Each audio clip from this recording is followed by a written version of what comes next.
Hey everybody, we are here at day 3 of PRI 2024. We're in the RacingJunk booth, and we have a really special treat today. We're here with the PRI General Manager Jim Liaw, and we're chat with him a little bit about the show, what he does, a little bit of his background, Okay. and just get a little bit more sense what it's like to oversee and put together an enormous trade show like this, and also the organization. Sounds good. All Thanks for right, having me. of course. Tell us a little bit about yourself, Jim. So I am 3+ years now Okay. here at PRI. As you said, I'm the general manager, so I kind of am the bridge between our leadership team and the rest of the PRI team, and kind of activating the show, but also our PRI membership. Right. Work with just kind of all shared resources and components, and kind of even the bridge to the broader SEMA team as Okay. well. Great. And you came from drifting, you came from the enthusiast space, you are familiar with this audience. Absolutely, absolutely. You know, PRI is pretty special to me Mhm. in my career. Steve Lewis, the founder, Right. we started a Hall of Fame, Right. and I was really happy that Steve was part of that inaugural class. Steve, I'm sure, played a big part in a lot of people's kind of careers and Yeah. lives in this industry. And so you mentioned drifting, so in 2004, my partner Ryan and we started Formula Drift, Yep. and I was kind of hands-on operating that until the 2021 season. We took it through a global recession. We took it through, the pandemic, Yep. and that sport and that series is thriving. Had this great opportunity to maybe bring some of that experience, um, not just in kind of producing events and promoting Right. events and kind of brand building, but also because that's segment of racing touches on a very youthful Yes. audience, Absolutely. Absolutely. and hopefully bringing some of that experience into the organization here. And in building drifting year one, Steve Lewis, had invited us to do some demonstrations, Mhm. invited us to come to the PRI show, and that was kind of my first time to the PRI show. At that time, I was still in Orlando. So yeah, super. A lot of these things kind of interconnect, and just been really fortunate. And even before that, Yeah. always been a car enthusiast, and and folks like Steve, Right. Greg Gill, who is the head of SRO, gave me my first internship. Okay. So I started in the magazine world and in publishing. Like many of us did. Yeah, and I kind of cut my teeth there. Yeah. Didn't know much about sales tactics Yeah. or marketing, but had a chance to kind of learn from the team there, and they put me on the road. Saw how cool events in the Right. industry, and got really curious to how these things were put together. Yeah, so it's just been a series of really kind of fortunate opportunities that kind of not culminated, but kind of led to where I am today. Excellent. So one of the things that I'm really curious about is, again, you said you're kind of a liaison between SEMA, between the different staff. That there, it's a lot of moving parts to deal with PRI, which is again both a trade organization who's becoming more and more of a political force as work to advocate for racers, manufacturing, that kind of thing. The show is a huge component. So how does that work, and what are some of the challenges of connecting all of those groups, those ideas? How does that play out for you? Yeah, I mean, I think the biggest challenge, and in any organization, Mm-hmm. big and small, is really communicating. Right. Right? How do you communicate so that you can clearly coordinate various efforts? Um, what DC office is doing versus what the PRI show team is doing versus what the membership team is doing, and content create, our content Right. teams. And so there's all these things that can be done in their silo, Right. because they have a very specific Yeah. goal, project, etc. Um, but kind of the successes have to come in in collaboration and Mm-hmm. kind of the efficiency of work. Hey, if we are creating a content piece about something, maybe a particular product or whatever in the industry, how does that then relate to promoting the show Right. or talking about educating about membership benefits and so on and so forth? And so keeping all the pieces kind of in play and in Right. communication, I'd say is the most challenging part, even before executing or how Right. to execute. Yeah. Yeah. I mean, I think that's true. If you look at a small organization, communication, getting all those people to talk to each other is Yeah. so key. And then when you get to something that's this big and growing, right? Right. I mean, certainly RacingJunk has been part of PRI for forever, really, since the inception, right? And been to Orlando, and when it was, I think, in Cincinnati, or it has continued to grow, and that communication element is huge, right? Right. Right. When we also talk about the growth of the organization and the show, what are some of the successes you guys have had this year? And what are some of the things that you're looking towards the future? Obviously, the Hall of Fame was a big thing this year, which was great. Yep. Um, what are some things you can look at both from an internal perspective and then things that the audience sees, that the members and the attendees? Yeah, I think events like this are really valuable. Yeah. I think post-pandemic, um, kind of live in-person interaction and experiences have um, become really sought after, and we see that in all forms. Racing events to music festivals to just general traveling, Right. has not only come back, but held and continue to Right. grow.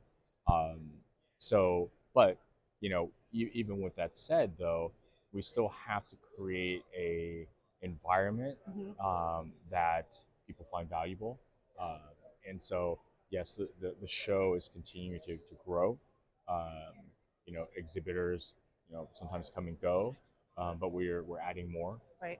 We have to add and enhance without, and a lot of times when people think about like, oh, adding new things, they kind of go towards like, well, what are you taking away or Right. what are we losing? Right. But I think we kind of have to shift the mindset or change the mindset to that we're not leaving or taking anything away from the established foundation or some of the Right. core values or what makes PRI, taking that away, but really trying to add and enhance that, right? Right. So like with the addition of the sim racing Yeah. arena last year, Yeah. I think that's a perfect example.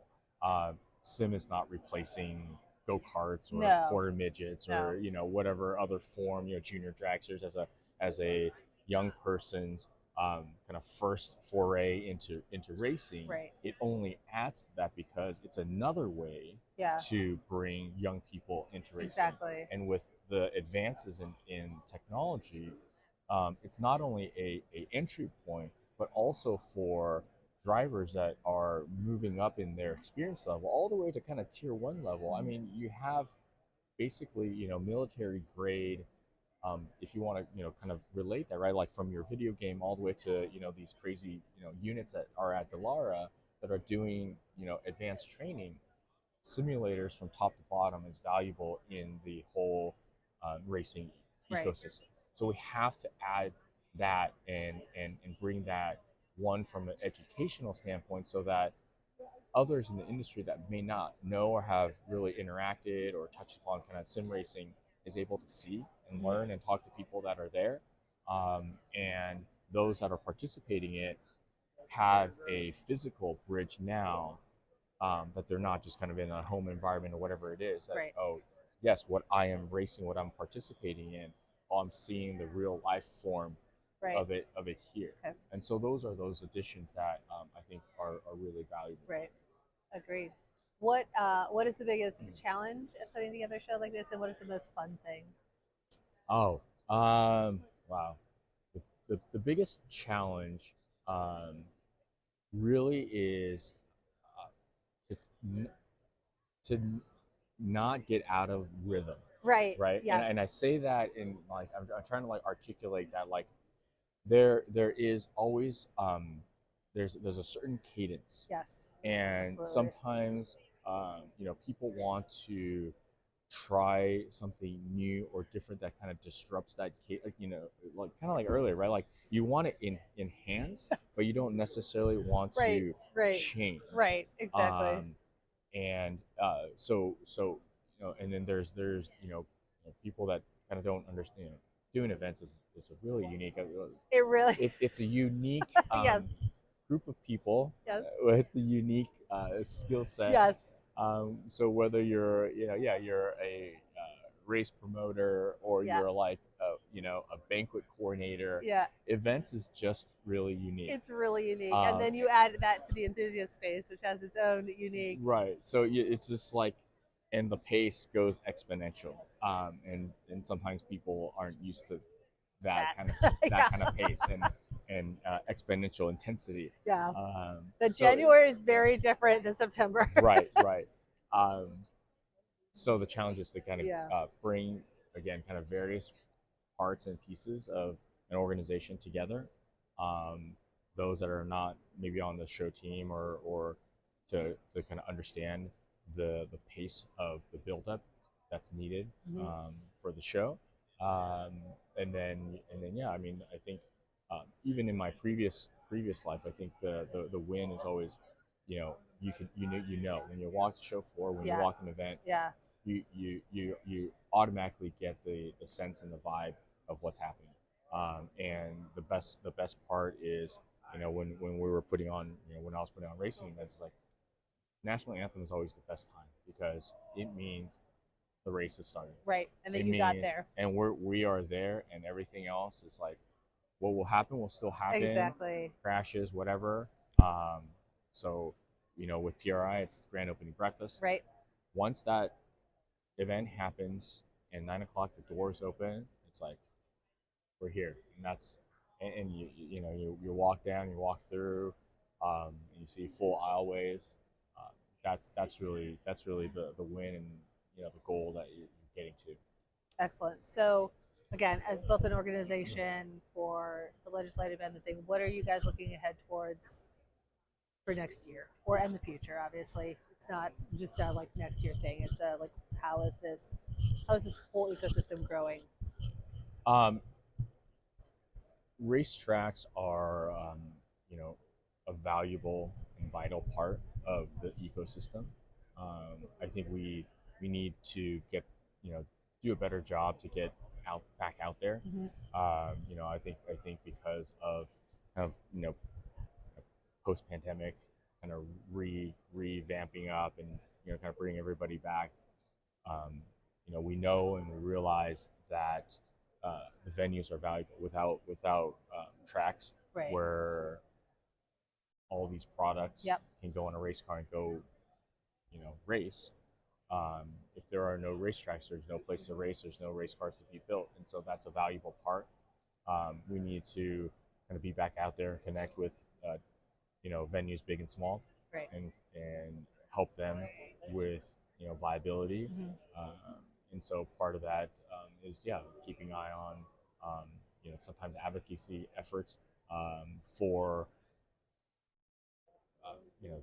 converting race cars to continue to be able to build race cars and go racing, but also the venues that these cars need to go to, right? We can protect the ability to build race cars, but again, if there's no venues for those race cars to go, it all kind of comes, Yeah.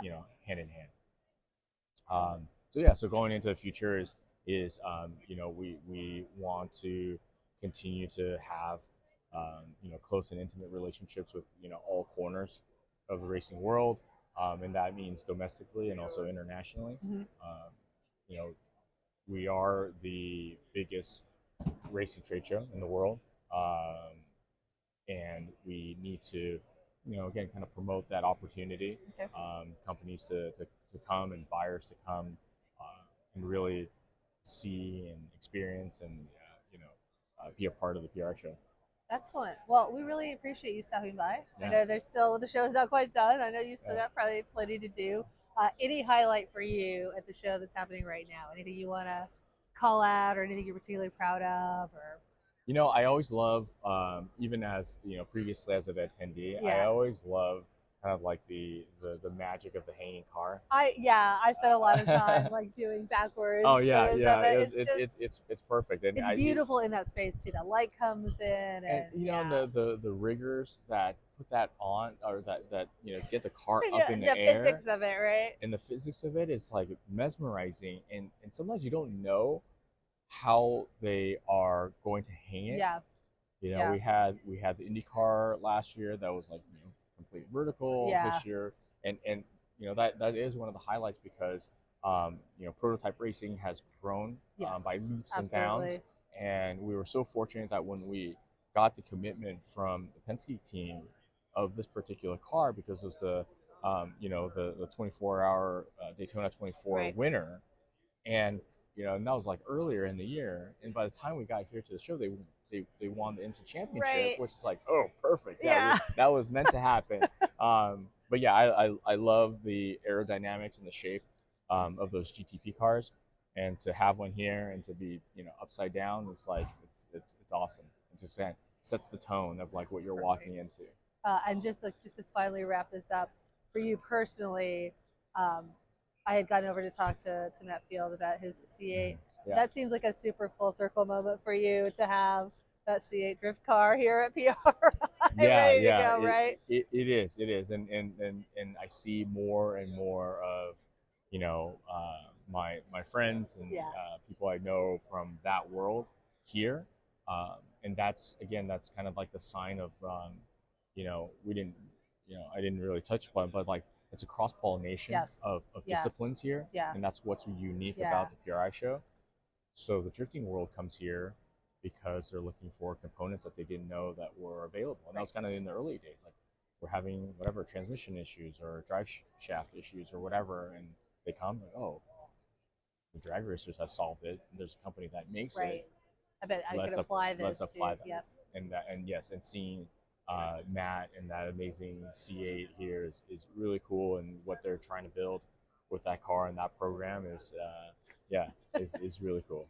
Do you ever wish that you could get back out there and be in the Sometimes, and then you're but like, oh yeah, now I'm a grown up. you know, it's it's it's nice to be in an indoor event. Yes, it is. Yes, it is. Those are the things where it's like, yeah, sometimes you're stressing about weather Yeah, and heat and rain and all that. It's like that part I definitely don't miss, yeah, but I definitely miss that community and that yeah. camaraderie. I have that here, but yeah, I was amongst that group for 21 years. So The on the ground field team, whether it's a pit crew, whether there's just something really kind of magical about that when you're all trying. You're all trying to fix something that should have worked yeah, and did yeah, work 5 seconds ago.